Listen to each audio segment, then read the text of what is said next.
안녕하세요, 여러분. 오늘은 인천 외곽의 작은 마을에 사는 73세 서지숙 할머니의 이야기를 들려드리려고 합니다.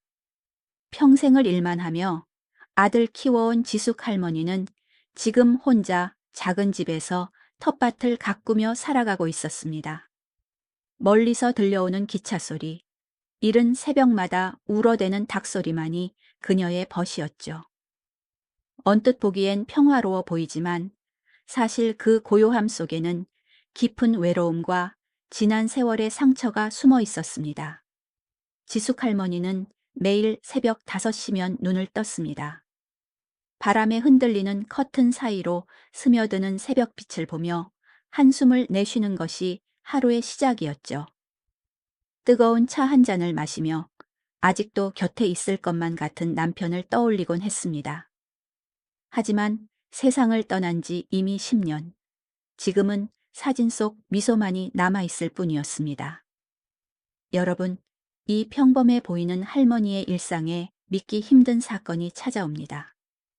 사업 실패로 인해 아들이 집을 잃고 며느리와 손자까지 한꺼번에 밀려들어 오면서부터 모든 것이 달라졌습니다.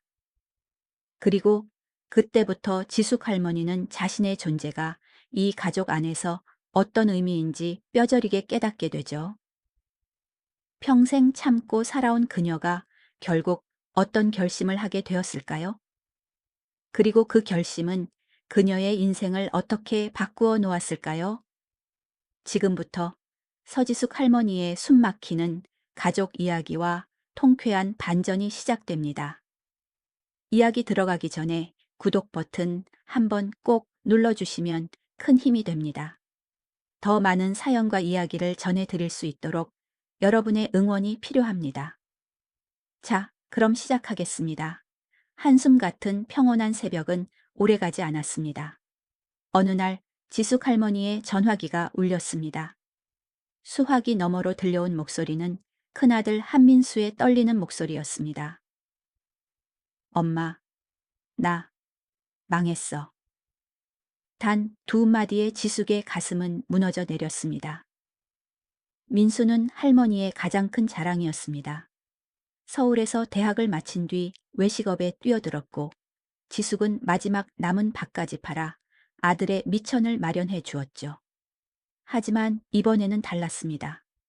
그는 몇 달 동안 사업이 계속 적자를 내며 빚더미에 앉게 되었고 집까지 압류당했다는 것이었습니다.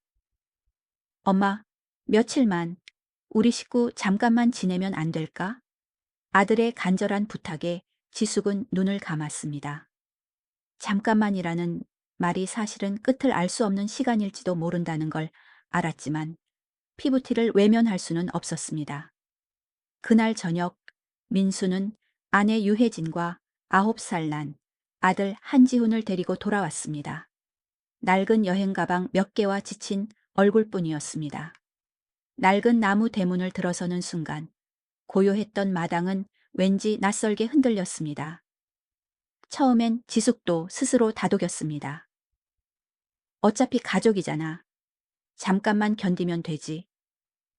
그러나 불안은 서서히 스며들었습니다.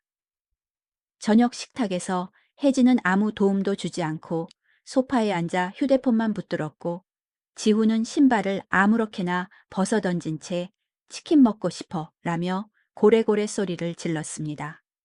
민수는 말없이 고개만 숙이고 있었습니다. 지숙은 억지로 웃으며 숟가락을 더 놓았지만 마음속에는 불길한 기운이 감돌았습니다. 환하게 켜진 TV 소리, 담배 냄새, 어지러운 신발. 어느새 이 집은 자신의 공간이 아닌 듯 했습니다. 그날 밤 지숙은 좀처럼 잠들지 못했습니다. 뛰어다니는 지훈의 발소리, 혜진의 툴툴거림, 민수의 무거운 한숨. 모든 소리가 귓가에 맴돌았습니다. 남편의 사진을 바라보며 중얼거렸습니다. 조심해라, 지수가. 이 평온은 오래가지 않을 거야. 그리고 정말 그날 이후 지숙의 인생은 끝없는 소용돌이 속으로 휘말려 들어가고 말았습니다. 민수네 가족이 들어온 지 며칠 되지 않아 지숙은 애써 마음을 다잡았습니다. 시간이 지나면 괜찮아질 거라고 스스로를 위로했지만 불과 일주일 만에 착각임을 알게 되었습니다. 혜진은 거의 부엌에 들어오지 않았습니다. 아침마다 지숙이 쌀을 씻고 채소를 다듬을 때 며느리는 침대에 누워 휴대폰 화면에만 몰두했습니다. 가끔 영상 하나를 보고 피식 웃거나 아휴, 지겨워 죽겠네 하며 투덜거릴 뿐이었죠. 어느 날 점심 지숙이 국을 내오자 혜진은 무심하게 말했습니다. 어머니, 이 국 왜 이렇게 싱거워요? 요즘은 레시피 좀 배우셔야 하는 것이 아니에요? 가볍게 던진 말이었지만 지숙의 가슴은 서늘했습니다. 억지로 웃으며 그래, 내가 더 신경 쓸게 하고 넘겼지만 혜진의 태도는 변하지 않았습니다. 집안은 점점 어질러졌습니다. 지훈의 옷가지는 거실에 널려 있고 배달 음식 상자와 빈 캔이 굴러다녔습니다. 지숙은 묵묵히 하나하나 치웠습니다. 구부정한 허리로 쓰레기를 줍는 순간 자신이 하녀가 된 듯한 기분이 들었습니다. 어느 날 오후 빨래 개는 일을 부탁했을 때도 혜진은 고개조차 들지 않았습니다. 저 손목이 요즘 안 좋아서요. 어머니가 하시는 게 낫죠. 그러면서도 곧 울린 카톡 알림에는 번쩍 일어나 활짝 웃으며 답장을 보냈습니다. 지숙은 굳어버린 듯 서 있었습니다. 옛날 혜진이 처음 집에 들어왔을 때를 떠올렸습니다. 그때만 해도 얌전하고 공손한 척했는데 지금은 오만하고 이기적이며 시어머니를 무시하기 일쑤였습니다. 한 번은 옆집 할머니가 울타리 너머로 물었습니다. 요즘 집이 시끄럽다면서요? 지숙은 급히 웃으며 대답했습니다. 아니에요. 아이가 좀 활발해서 그래요. 하지만 속으로는 알았습니다. 그것이 진실을 감출 뿐이라는 것을. 그날 밤 지숙은 혼자 마당에 앉아 하늘을 올려다보았습니다. 인천의 희뿌연, 넌 불빛이 멀리서 반짝였지만 마음속은 더욱 캄캄했습니다. 이 집은 더 이상 내 집이 아닌 것 같다. 라는 생각만이 그녀를 짓눌렀습니다. 가장 크게 달라진 것은 며느리만이 아니었습니다. 9살 지훈은 할머니를 전혀 존중하지 않았습니다. 어느 아침 지숙이 김치찌개와 반찬을 차리고 있을 때 구겨진 교복 차림의 지훈이 거실로 나왔습니다. 인사도 없이 식탁을 치며 소리쳤습니다. 할머니, 우유 어디 있어요? 빨리 갖다 줘요. 지숙은 억지 미소를 지으며 냉장고에서 우유를 꺼내 건넸습니다. 그러나 지훈은 얼굴을 찡그리며 말했습니다. 딸기 맛은 없어요. 여기엔 재미없는 것만 있네. 그는 우유팩을 툭 밀어버렸고 흰 우유가 식탁 위에 흘러내렸습니다. 지숙은 묵묵히 닦아내며 가슴이 먹먹해졌습니다. 저녁에도 마찬가지였습니다. 된장찌개를 끓이자 지훈은 거실에서 고래고래 소리를 질렀습니다. 할머니, 라면 끓여주세요. 이거 냄새 이상해. 지숙은 다정하게 대답했습니다. 지훈아, 밥 다 됐으니까 조금만 기다려. 그러자 지훈은 씩씩대며 부엌으로 뛰어와 소리쳤습니다. 싫어. 난 이거 안 먹어. 라면 끓여달라니까 왜 말을 못 알아들어. 지숙은 떨리는 손으로 국자를 내려놓았습니다. 순간 어린 시절 민수가 예의 바르게 인사하며 밥을 먹던 모습이 떠올랐습니다. 아이들이 왜 이렇게 달라졌을까? 그러나 더 아픈 것은 부모의 무관심이었습니다. 혜진은 휴대폰만 보고 있었고 민수는 한숨을 내쉬며 말했습니다. 애가 원래 까다롭잖아. 그냥 해주지 그래 엄마. 또 한 번 마음을 찌르는 말이었습니다. 어느 저녁 지숙이 지훈의 흑투성이 교복을 손빨래하고 있을 때 지훈이 뛰어와 소리쳤습니다. 할머니, 왜 내 옷 망가뜨려요? 세탁기 돌리면 되잖아. 요즘 누가 손빨래해요? 목소리가 너무 커서 이웃도 다 들을 정도였습니다. 지숙은 물기를 머금은 손을 떨며 대답했습니다. 세탁기가 오래돼서 잘 안 돌아가. 깨끗하게 해주고 싶어서 그런 거야. 그러나 지우는 이미 돌아서 버렸습니다. 그날 밤 지숙은 홀로 세탁한 옷을 손에 쥐고 있었습니다. 주름진 손이 떨리고 눈물이 옷감에 스며들었습니다. 그녀는 속으로 중얼거렸습니다. 내가 왜 이 집에서 투명 인간처럼 살아야 하지? 어느 주말 저녁 지숙은 온종일 정성껏 저녁상을 준비했습니다. 미역국과 고등어 구이, 손수 만든 반찬들이 차려졌습니다. 오랜만에 가족이 함께 따뜻한 밥을 나누길 바라는 마음이었습니다. 식탁에 앉은 지우는 국을 보더니 얼굴을 찌푸렸습니다. 또 이거예요? 왜 맨날 똑같은 것만 해요?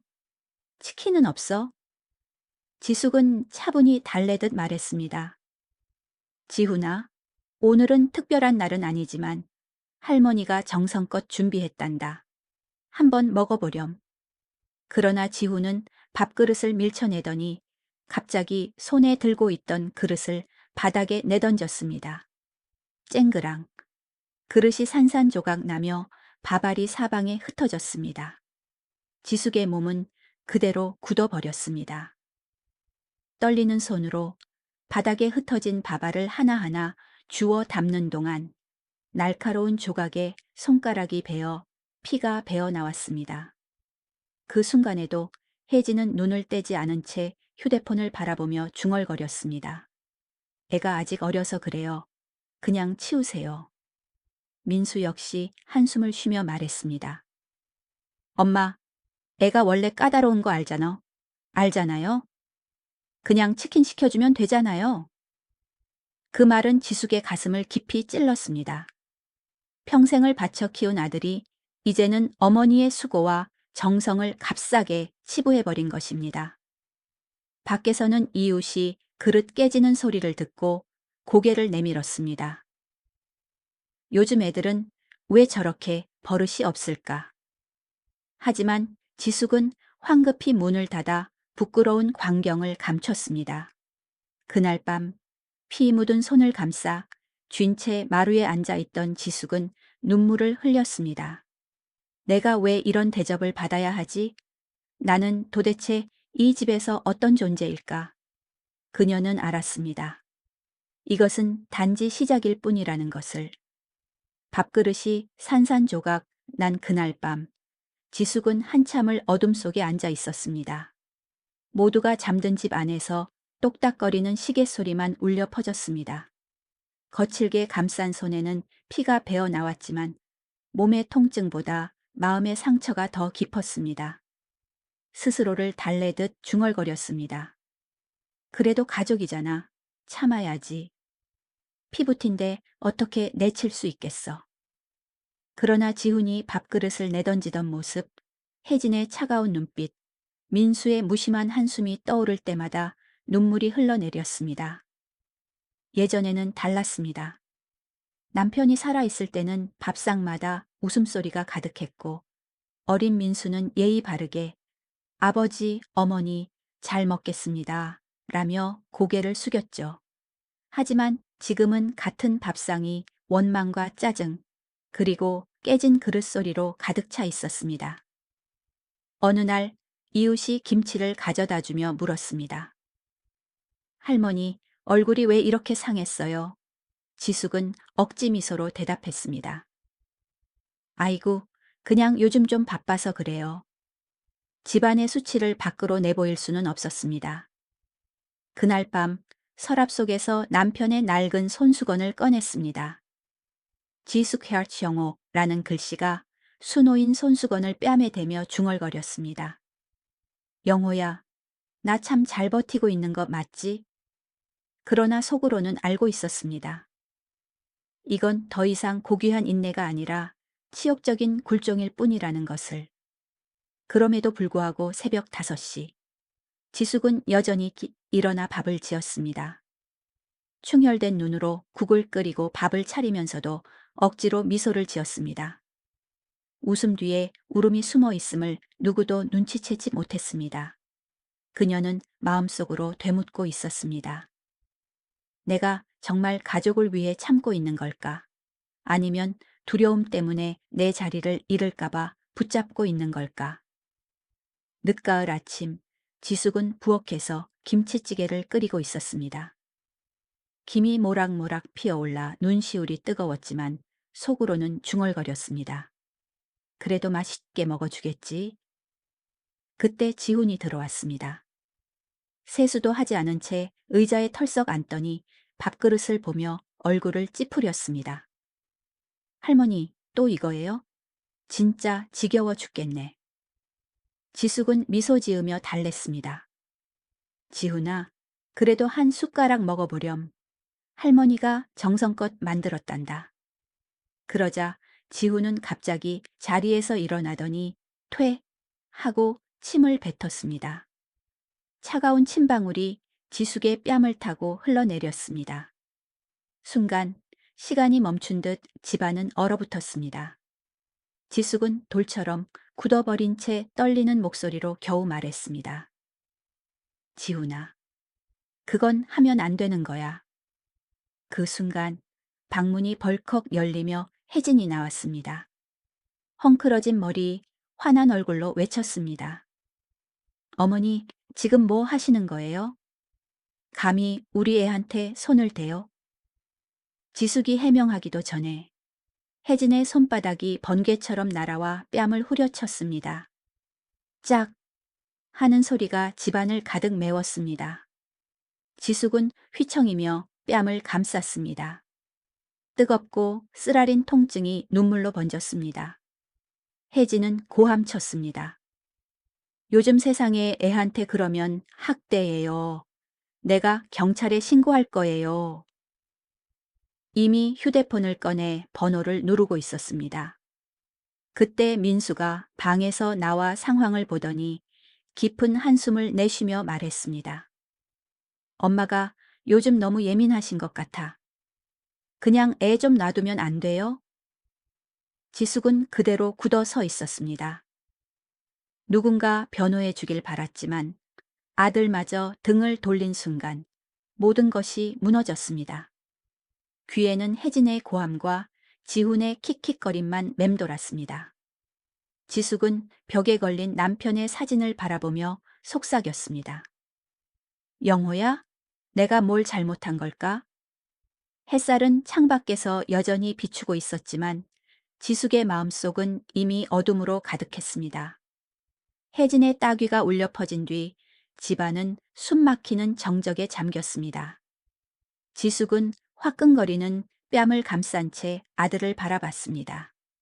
평생 키워온 아들 민수만큼은 자신을 이해해 줄 거라 믿었지만 민수는 문가에 기대어 무겁게 한숨을 내쉬었습니다.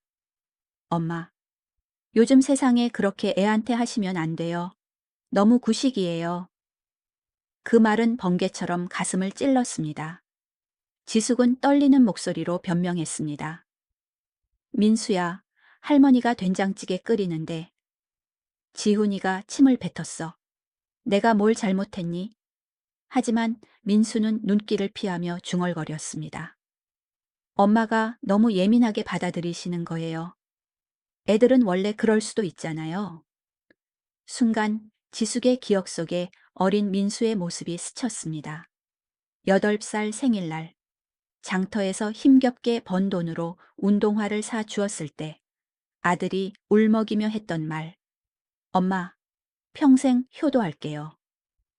그런데 지금 같은 아들이 자신을 향해 구식이다, 예민하다, 라고 말하고 있었습니다. 거실 공기는 얼어붙었습니다. 지훈은 휴대폰을 붙들고 있었고 혜진은 비웃듯 입꼬리를 올렸습니다. 민수는 눈을 피한 채 무심하게 서 있었습니다. 지숙은 애써 말을 이었습니다.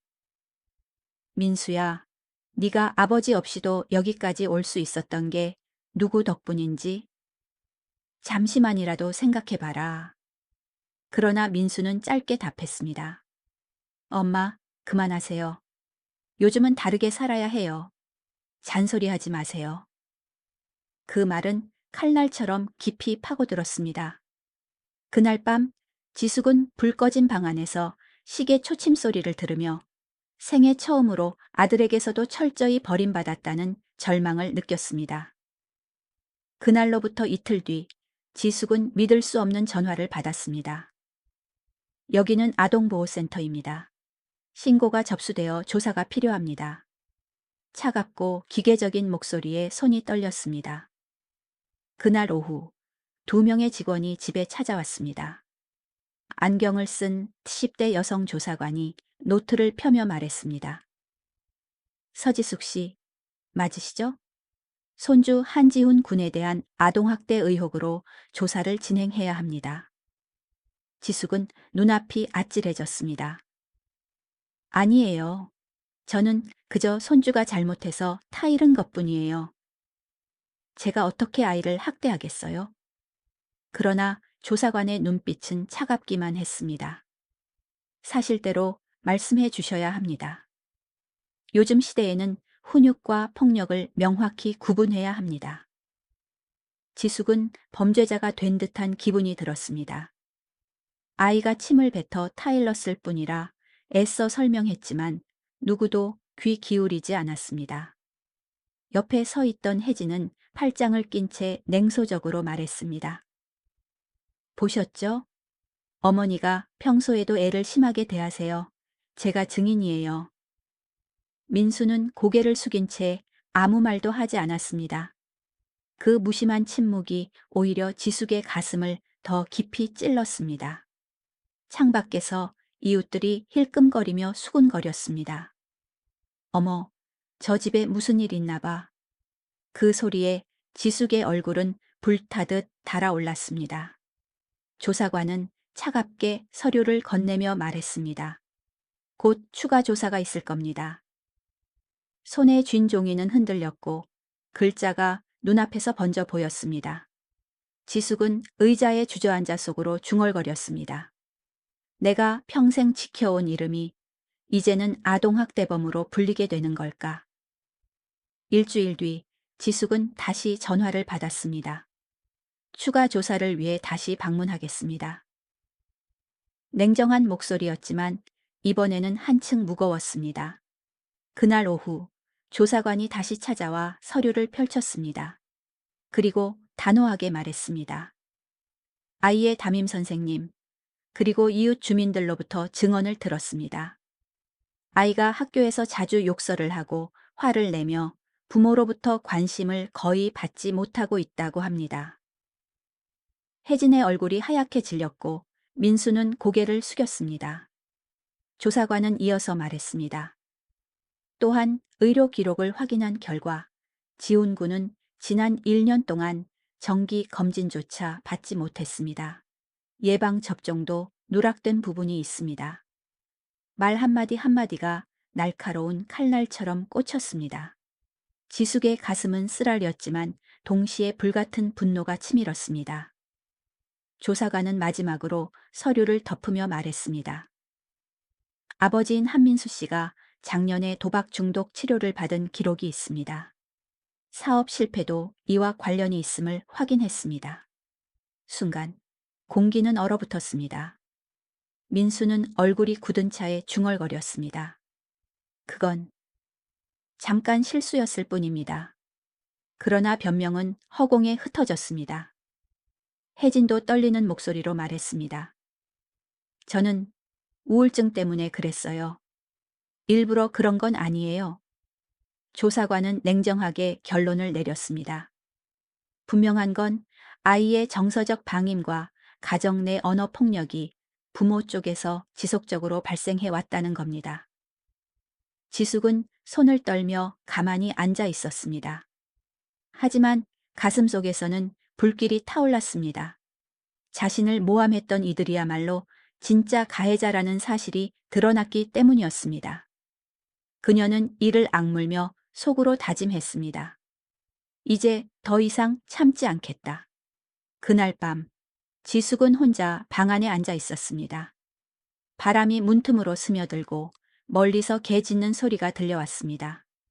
마음은 무너져 있었지만 그 속에서 이상하게도 작은 불빛 하나가 피어올랐습니다. 탁자 위에 놓인 조사 결과서를 바라보았습니다. 거기 적힌 글자는 민수와 혜진의 실체를 드러냈을 뿐만 아니라 자신 역시 드러내고 있었습니다. 평생 참기만 했던 어리석은 자신을 내가 왜 이렇게까지 참고 살아야 했을까? 지숙은 떨리는 목소리로 중얼거렸습니다. 20살의 자신이 떠올랐습니다. 작은 식당을 열어 손님들에게 맛있는 음식을 대접하고 싶었던 꿈. 그러나 결혼과 동시에 그 꿈은 사라지고 남편과 자식을 위해 살아야 했습니다. 그 결과 남은 것은 무시와 멸시뿐이었습니다. 다음 날 아침, 이웃 김 할머니가 들러 상추 한 봉지를 건네며 말했습니다. 할머니, 너무 고생만 하지 마세요. 이제는 본인 인생도 사셔야죠. 짧은 그 말에 지숙은 가슴이 철렁 내려앉았습니다. 본인 인생. 그녀는 한 번도 자기 삶을 생각해 본 적이 없었습니다. 헝클어진 부엌, 굳은 살 박힌 손, 무거운 어깨, 모든 것이 낯설게 다가왔습니다. 그리고 떠오른 것은 혜진의 차가운 눈빛, 민수의 무심한 한숨, 지훈의 버릇없는 행동이었습니다. 그 순간 마음속에서 울부짖는 소리가 들렸습니다. 이제는 나를 위해 살아야 한다. 지숙은 알았습니다. 이 깨달음이 곧 전환점이 될 것이라는 것을. 더 이상 이 집안의 그림자처럼 살지 않으리라. 막연하지만 분명한 계획이 가슴속에서 싹트고 있었습니다. 떠나야 한다. 그리고 잃어버린 삶을 되찾아야 한다. 수많은 밤을 뒤척인 끝에 지숙은 결심했습니다. 더 이상 이 집에 머물지 않겠다고. 추억이 깃든 곳이었지만 이제는 자신을 올가매는 감옥이 되어버렸습니다. 그날 아침 가족들이 아직 자는 사이 지숙은 조용히 전화기를 들었습니다. 여기 집을 팔고 싶습니다. 목소리는 떨렸지만 단호했습니다. 지금 당장 매물을 내놓으시겠다는 말씀이세요? 중개인의 놀란 목소리가 들렸습니다. 네, 오래 생각해 왔습니다. 최대한 빨리 부탁드려요. 전화를 끊고 난 뒤 지숙은 의자에 주저앉았습니다. 손은 떨렸지만 눈빛만큼은 강했습니다. 오후가 되자 낡은 장롱을 열고 하나하나 꺼내기 시작했습니다. 빛바랜 앨범, 결혼사진, 어린 민수의 사진, 가족이 함께 소풍 갔던 사진들.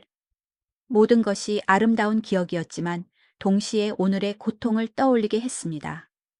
사진 속 남편 얼굴을 어루만지며 속삭였습니다.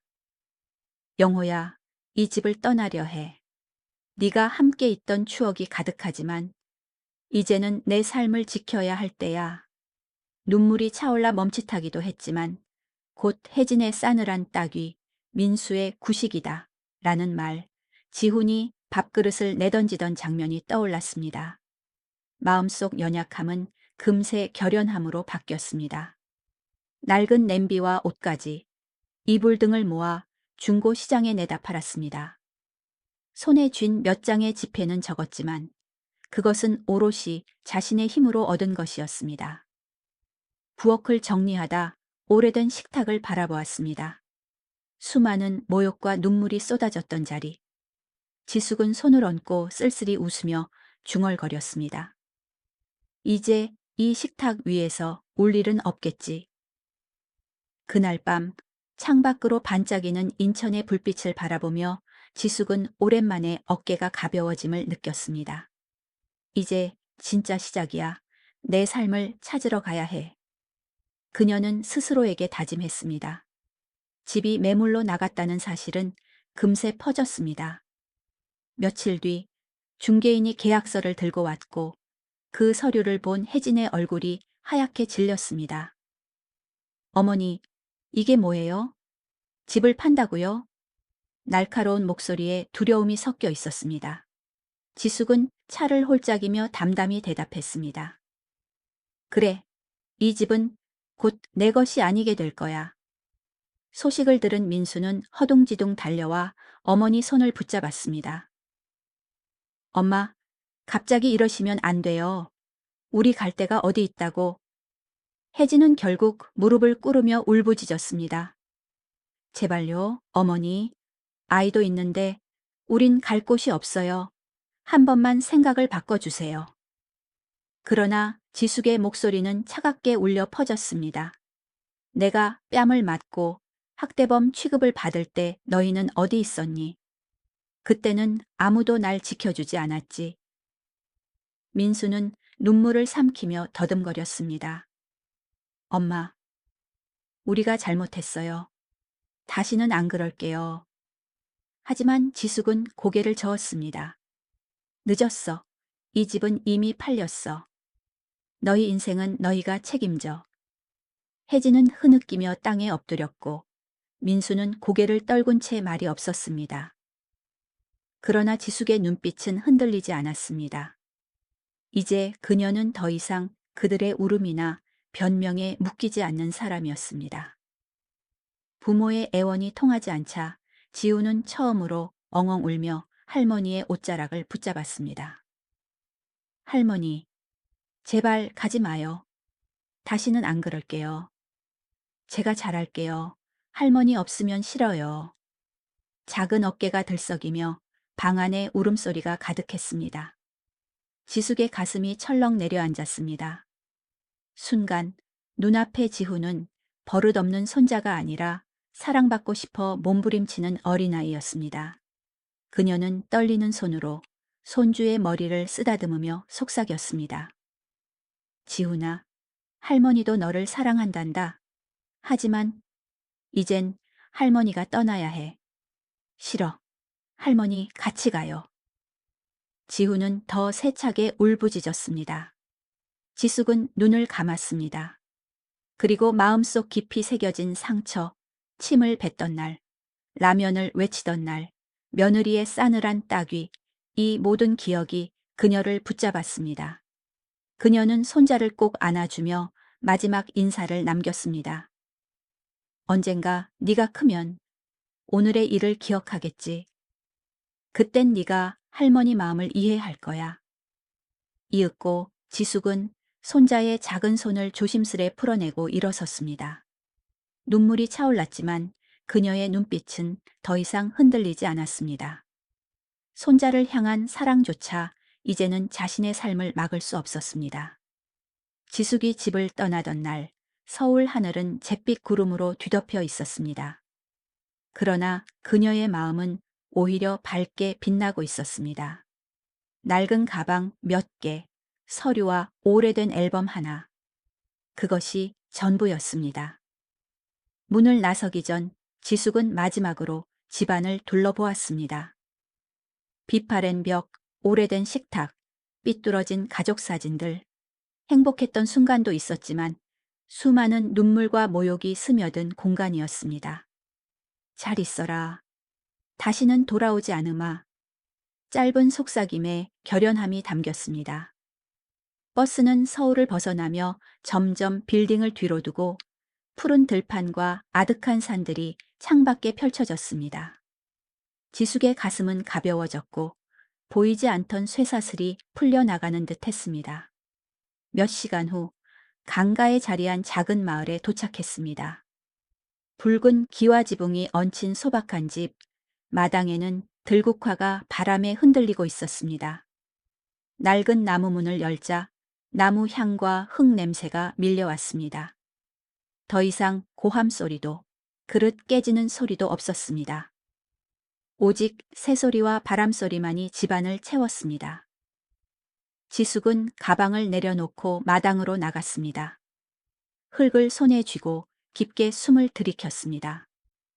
그것은 자유의 냄새, 새 출발의 냄새였습니다. 눈물이 흘렀지만 이번에는 달랐습니다. 그것은 해방의 눈물이었습니다. 지숙은 미소 지으며 중얼거렸습니다. 여기서라면 드디어 나답게 살 수 있겠지? 강가의 작은 집에서 보낸 첫 며칠은 지숙에게 새로운 삶과도 같았습니다. 이른 새벽 창문을 열면 안개 속에 스며든 흙내음과 들국화 향기가 가슴 깊이 들어왔습니다. 더 이상 고함도 그릇 깨지는 소리도 없었습니다. 오직 지저귀는 참사의 소리만이 지붕 위를 채웠습니다. 지숙은 마당의 작은 텃밭을 가꾸기 시작했습니다. 씨앗을 뿌리고 물을 주며 허리를 굽혔습니다. 굽은 등과 떨리는 손에도 불구하고 흘러내리는 땀방울 하나하나가 기쁨으로 바뀌었습니다. 이게 진짜 내 삶이지. 그녀는 속삭였습니다. 점심 무렵 이웃들이 찾아왔습니다. 김할머니는 매운 김치 한 항아리를 내밀었고 박 할아버지는 막 캐낸 감자 바구니를 건넸습니다. 할머니, 불편한 것도 있으면 언제든 말씀하세요. 우리 모임에도 꼭 오세요. 다들 환영할 거예요. 오랜만에 듣는 따뜻한 말에 지숙의 눈가가 젖었습니다. 그녀는 깊이 고개 숙여 감사 인사를 했습니다. 저녁 하루를 마치고 창가에 앉아 따뜻한 차를 마셨습니다. 바람이 커튼을 흔들고 석양빛이 방 안을 물들였습니다. 지숙은 작은 노트를 꺼내 떨리는 손으로 글을 적었습니다. 오늘 수십 년 만에 처음으로 나답게 살았다. 눈물도 굴욕도 없다. 오직 평화만 있다. 그녀의 입가에 미소가 번졌습니다. 그것은 더 이상 억지 웃음이 아니었습니다. 진정한 평화가 깃든 미소였습니다. 가을 아침, 지숙은 마당에 앉아 따뜻한 차를 들고 있었습니다. 햇살이 텃밭 위에 내려앉고 지붕 위에서는 새들이 지저귀었습니다. 모든 폭풍이 지나간 듯 평화로움이 감돌았습니다. 그러나 먼 길 끝에서 세 사람의 그림자가 보였습니다. 민수, 혜진, 그리고 지훈이었습니다. 그들의 모습은 초라했습니다. 민수는 여위어 구겨진 셔츠를 입고 있었고 혜진은 헝클어진 머리에 창백한 얼굴을 하고 있었습니다. 지훈은 엄마 손을 꼭 잡고 눈가가 붉게 물들어 있었습니다. 어머니, 민수가 쉰 목소리로 불렀습니다. 이웃들이 하나둘씩 창밖으로 고개를 내밀었습니다. 저 사람들, 서울에서 왔다던 가족 아닌가? 왜 저렇게 지쳐 보이지? 평화롭던 마을에 긴장감이 스며들었습니다. 지숙은 손에 쥔 찻잔을 내려놓았습니다. 가슴이 두근거렸지만 표정을 가다듬었습니다. 민수는 몇 걸음 앞으로 나와 허리를 깊이 숙였습니다. 엄마, 잘못했어요. 제발 한 번만 용서해 주세요. 혜진도 눈물을 글썽이며 말했습니다. 저희가 너무 어리석었어요. 이제 정말 달라질게요. 지훈은 흐느끼며 외쳤습니다. 할머니, 보고 싶었어요. 지숙은 잠시 눈을 감았다가 떴습니다. 흔들리던 감정은 사라지고 눈빛은 차분하지만 단단했습니다. 그녀는 이제 흔들리지 않을 준비가 되어 있었습니다. 작은 마당 한가운데서 민수가 무릎을 꿇였습니다. 돌 자갈에 부딪히는 소리가 거칠게 울렸습니다. 혜진도 곁에 엎드려 흐느꼈습니다. 어머니, 한 번만 용서해 주세요. 정말 잘못했어요. 민수의 목소리는 떨리고 있었습니다. 혜진은 지숙의 옷자락을 붙잡으며 애원했습니다. 저희가 어리석었어요. 어머니, 제발 다시 받아주세요. 다시는 그런 일 없을 거예요. 이웃들이 담 너머로 속삭였습니다. 저게 바로 그 아들이라던데 무릎 꿇고 빌다니. 할머니가 얼마나 힘드셨으면 저럴까. 지숙은 두 사람을 내려다보았습니다. 마음속에서는 수많은 감정이 얽혔습니다. 하지만 떠오른 것은 뺨을 맞던 순간 학대범이라 불리던 그 모욕적인 기억이었습니다. 천천히 입을 열었습니다. 내가 너희에게 어떤 모욕을 당했는지 기억하니? 내가 뺨을 맞고 범죄자 취급을 받을 때 너희는 날 지켜줬니? 민수는 머리를 조아리며 울부짖었습니다. 엄마, 미안합니다. 제발 이번 한 번만. 그러나 지숙은 고개를 저었습니다. 늦었어. 어머니의 자리는 그날로 끝났어. 그녀는 등을 돌려 현관으로 걸어 들어갔습니다. 뒤에는 여전히 무릎 꿇은 민수와 혜진, 그리고 안쓰럽게 바라보는 이웃들의 시선만이 남았습니다. 지숙의 가슴은 쓰렸지만 걸음걸이는 단단했습니다. 마당은 숨막히는 침묵에 잠겨 있었습니다. 민수는 무릎 꿇은 채 떨고 있었고 혜진은 흐느끼며 땅에 엎드렸습니다. 지훈은 울며 할머니 옷자락을 붙잡았습니다.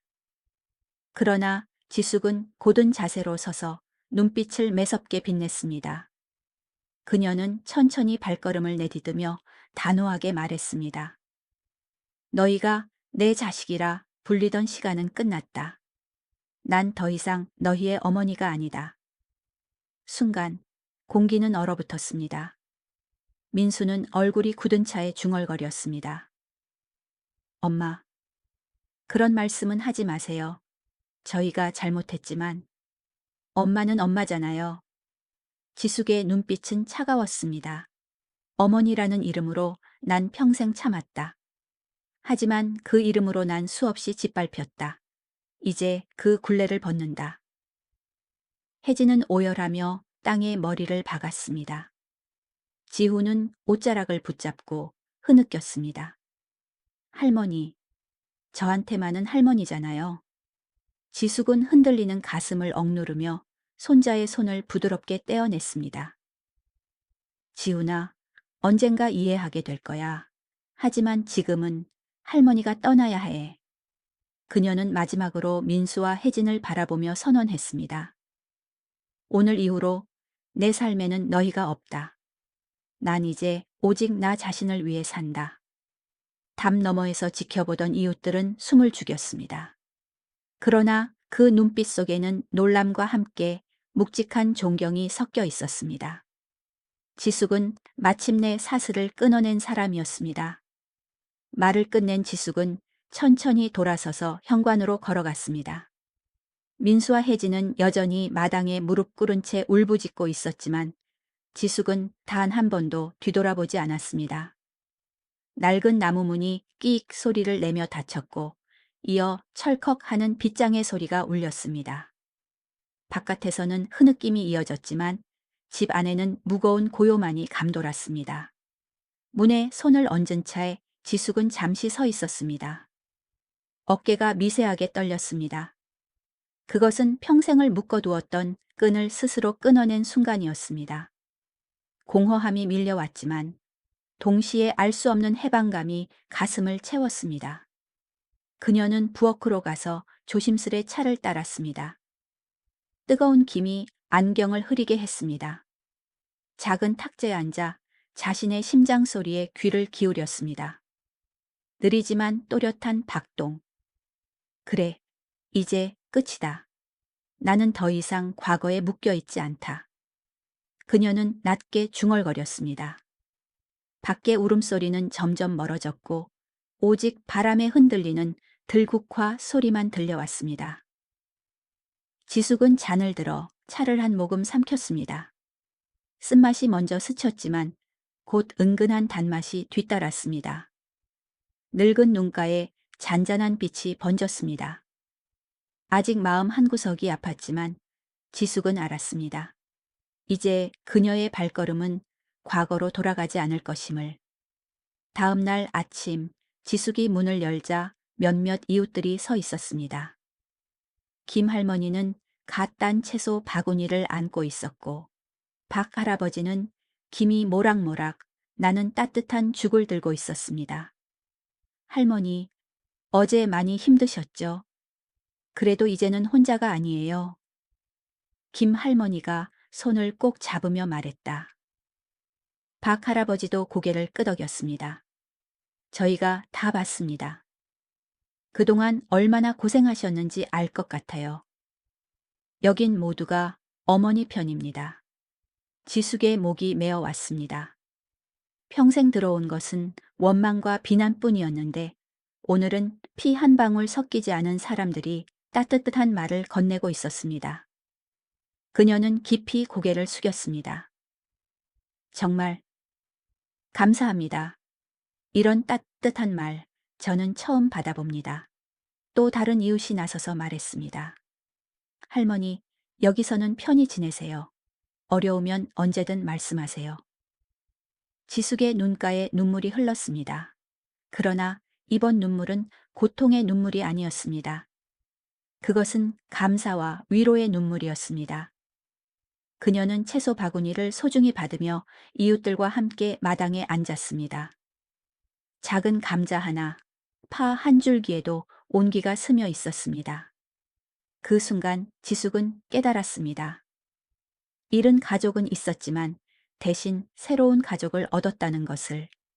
피가 아닌 마음으로 맺어진 따뜻한 가족 말이다.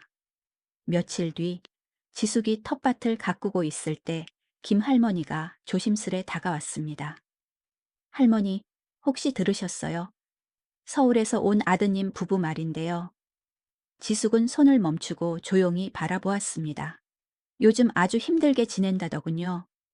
집을 못 구해서 고시원에 살고 있고, 민수 씨는 막노동을 하고, 혜진 씨는 식당에서 설거지 아르바이트를 한다고 해요. 말이 끝나자 지숙의 가슴이 순간 저려왔습니다. 아들이 거친 현장에서 쓰러지는 모습, 며느리가 손이 부러터지도록 설거지하는 모습, 지훈이 좁은 방에서 웅크리고 있는 모습이 눈앞에 그려졌습니다. 그러나 곧 기억이 덮쳐왔습니다. 싸늘했던 따귀, 학대범이라던 모욕, 그리고 끝내 자신을 외면했던 아들의 눈빛. 지숙은 주먹을 꼭 쥐고 깊게 숨을 들이켰습니다. 그게 자기들이 선택한 길이겠지. 그녀는 들판을 바라보며 낮게 말했다. 황금빛으로 물든 논이 바람에 출렁거리고 있었습니다. 이웃들은 안쓰럽게 바라봤지만 지숙은 담담히 미소를 지으며 다시 땅을 매만졌습니다. 이제 그들의 삶은 그들 몫이다. 나는 더 이상 흔들리지 않는다. 그녀는 마음속으로 다짐했습니다. 초겨울의 밤, 매서운 바람이 마을을 스쳤습니다.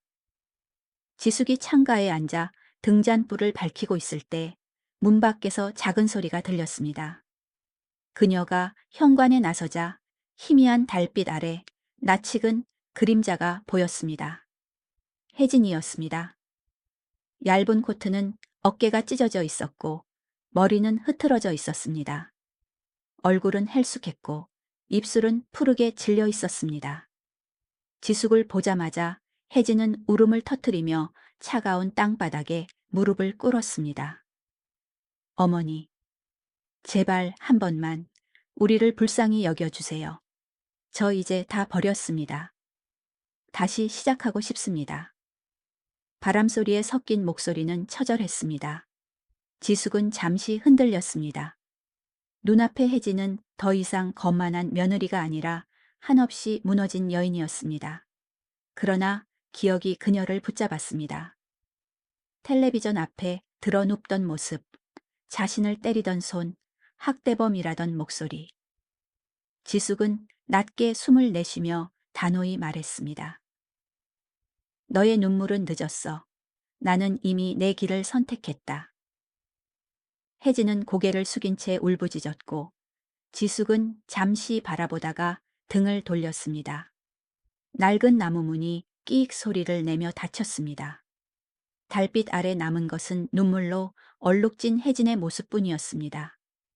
문을 닫은 지숙은 작은 탁자 옆 나무 의자에 앉았습니다. 바람 소리와 함께 희미하게 들려오는 혜진의 흐느낌이 있었지만 방 안에는 등잔불의 따스한 기운만이 감돌고 있었습니다. 그녀는 차를 따르고 조심스레 잔을 들어 올렸습니다. 피어오르는 김 사이로 지난 세월이 떠올랐습니다. 젊은 시절의 꿈, 아내로서의 삶, 어머니와 할머니로서의 희생. 언제나 자신은 뒤로 물러서야 했던 시간들이었습니다. 속으로 목소리가 들려왔습니다. 혹시 내가 너무 가혹한 건 아닐까? 그러자 또 다른 목소리가 단호히 답했습니다. 아니야. 그들이 만든 상처는 지워지지 않아. 넌 이제 자유로워야 해. 지숙은 길게 숨을 내쉬며 미소 지었습니다. 비로소 자신의 마음이 스스로를 지지하고 있음을 깨달았습니다. 벽장 위에 놓인 영호의 사진을 올려다보며 속삭였습니다. 영호야, 이제야 나답게 산다. 늦었지만 그래도 후회는 없어. 창밖으로 스며든 달빛이 그녀의 백발을 은은히 비췄습니다. 마음은 전보다 훨씬 가벼워졌습니다. 여전히 바깥에서는 흐느낌이 이어졌지만 그것은 이제 지숙을 붙잡을 수 없는 희미한 메아리에 불과했습니다. 봄 햇살이 마을길 위로 고요히 내려앉은 아침, 지숙은 소박한 옷차림에 손수 바구니를 들고 천천히 대문을 나섰습니다. 더 이상 울음도 애원도 없었습니다. 오직 새소리와 들판을 스치는 바람 소리만이 그녀를 감쌌습니다. 길가에 멈춰 선 그녀는 깊게 숨을 들이마셨습니다. 흙냄새, 풀냄새, 들국화 향기가 가슴을 가볍게 했습니다. 발걸음을 옮길 때마다 새로운 길 위에 서 있는 자신을 느낄 수 있었습니다. 이웃이 손을 흔들며 인사했습니다.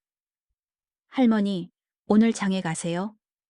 지숙은 미소 지으며 고개를 끄덕였습니다. 네, 이제 제 삶을 즐겨야죠. 그녀의 바구니에는 채소뿐 아니라 새로운 믿음이 담겨 있었습니다. 평생의 희생과 인내 끝에 마침내 자기 삶의 주인이 되었다는 확신이었습니다.